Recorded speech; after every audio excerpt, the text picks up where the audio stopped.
Good morning, everyone. My name is Jimmy Peregrino, and this is our topic for today, parole to final release and discharge. And this is my group members, Osorio, Ilano, Ninyan, Palmero, Padilla, Pares, Pineda, Provido, and Rabor. So we'll start with parole.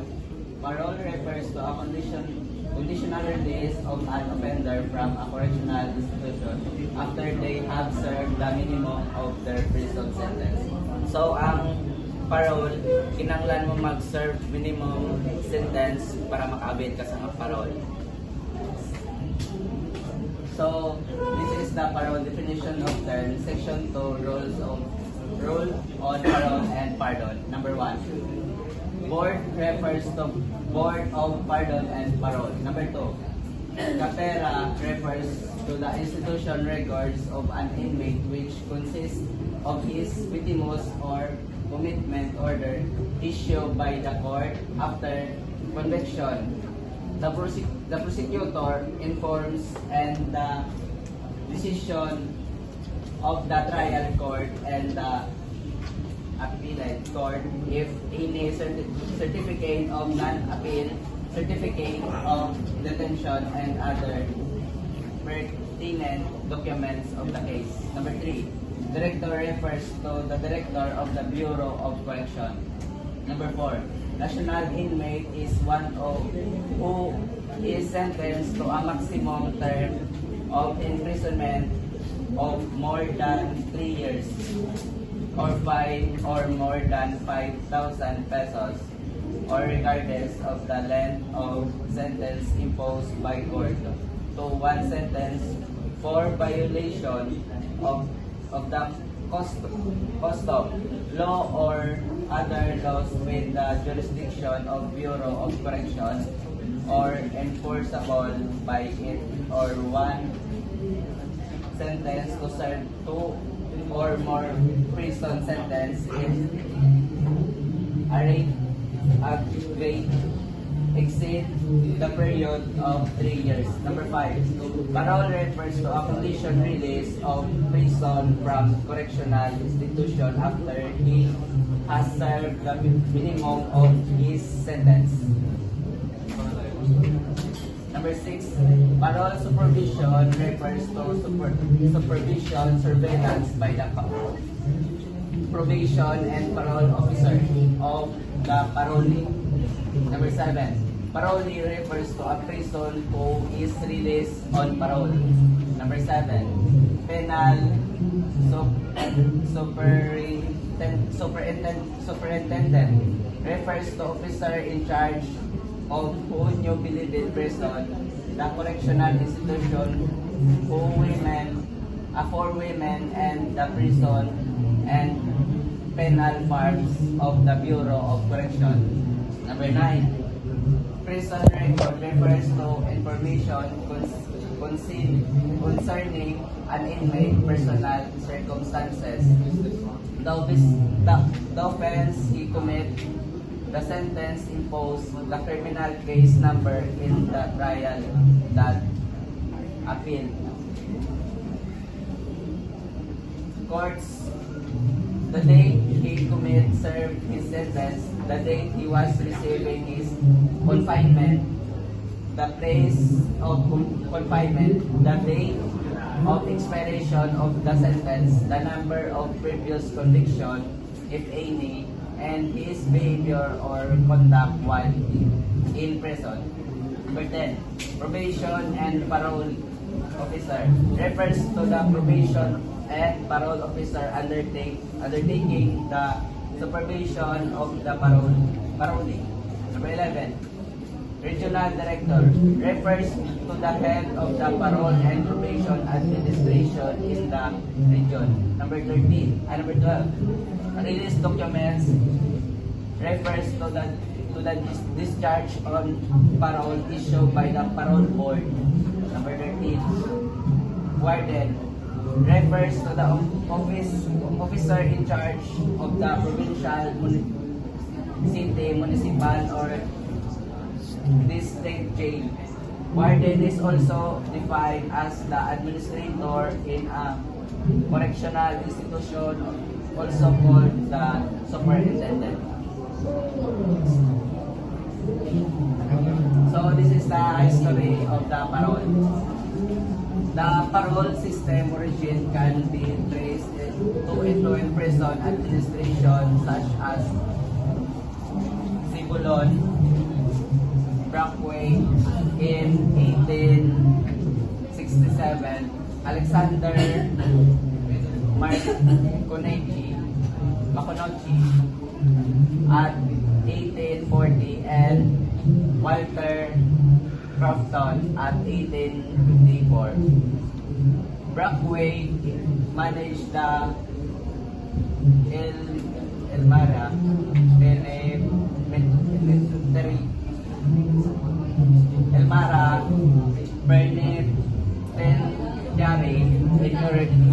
in New York. Maconochie governed the Norfolk Island prison in the Australia and is considered the father of the parole, while Crofton oversaw the Irish penal system. So ang parole nag-start sa Australia nga ang nag-introduce is si Alexander Maconochie. So the father of the parole is Alexander Maconochie. Definition and concept of parole. Parole is derived from the French word for boys, varies in meaning across the legal system. Parole is supervises offenders to assist the risk of reoffending. Then, if individual commits a crime while on a parole, they may return to a prison. Then, according to the 1957 National Conference on Parole, it allows for the selective release of the offenders prior to the end of the maximum sentence after the specified condition aimed to protection and continued supervision. In the Philippines, as outlined by the Board Pardons and Parole Operational Manual, parole is granted to inmates who have served a minimum portion of their sentence. Advantages of parole. Number 1 is behavioral aspect. Persons who undergo the parole process are less likely to reoffend and return to criminal behavior. Parole programs are designed to help offenders to reintroduce themselves to society. Number 2 is economy aspect. Paroling a prisoner put the person back on the street, making her able to earn a living to sustain himself. Then number 3 is incentive aspect. Giving prisoners a chance at parole is an incentive for them. Striving to reach parole means they have a better, more well-behaved prisoners who will reaching for a goal. Good day, ma'am. I'm Japet Nunyak. This is my topic for today. Distinguished parole and conditional. Pardon and parole, a prisoner who has served a portion of the sentence is released from jail or prison, but remains under the custody of the state under the condition that in case of misbehavior, he will be re-imprisoned. While conditional pardon, the pardoned prisoner does not remain under government custody and his civil rights are restored to him wholly or part according to the terms of the pardon. Second is distinguished parole and pardon. A prisoner is paroled only after he has served a part of his sentence while in pardon the accused. He is released immediately after he has been guilty or has pleaded guilty and before he starts serving the sentence. Third is the Board of Pardons or the BPP, created by virtue of Republic Act number 4103, 1933, known as the Indeterminate Sentence Law. It's an agency under the Department of Justice tasked to uplift and redeem vulnerable human resources to economic usefulness and to prevent unnecessary and excessive deprivation of personality, liberty, by way of parole or through executive clemency. Last, decomposition. The Board of Pardons and Parole is composed of 6 members, with the Secretary of Justice as the chairman to be appointed by the President, with the consent of the Commission on Appointment for a term of 6 years. And the board members should include a trained sociologist, a clergyman or educator, psychiatrist, unless a trained psychiatrist be employed by the board, and the other members shall be persons qualified for such by training experience and additional members or members of the Philippine Bar. And at least one member should be a woman. Good morning, Miss.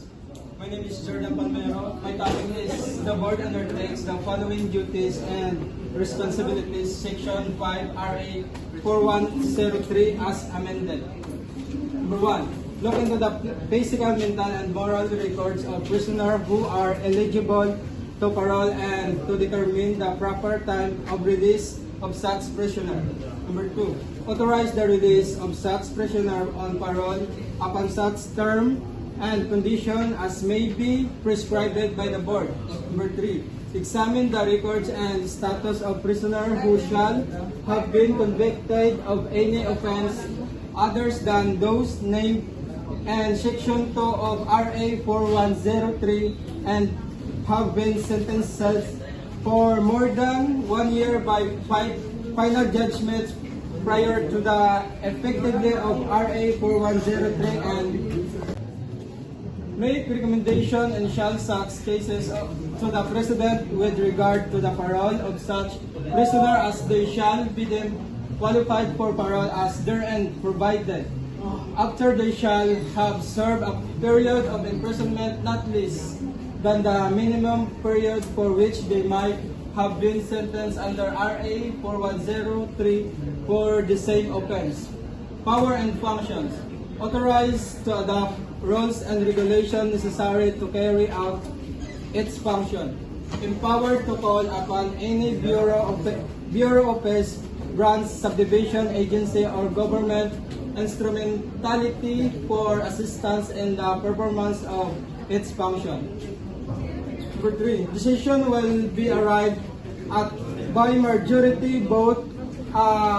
Quorum will be constituted by a majority of all its members. Dissent from the majority opinion will be reduced to writing and filed with the records of the proceedings. How many out? The procedure for the release of prisoner undertaken by the board. Board must file with the court which passed judgment on the case and with the PNP chief a certified copy of order of conditional or final release and discharge. The prisoner release may be designated its specific condition as to his parole. Number 3. Designated parole officer shall keep records and report required by the board. Board may fix limit on the residence of the parole prisoner or change it from time to time. If the prisoner violates any of the conditions of this parole, the board may issue an order for rearrest of the prisoner. The prisoner rearrest shall serve the remaining unexpired portion of the maximum sentence for which he was originally committed to prison unless the board grants him new parole.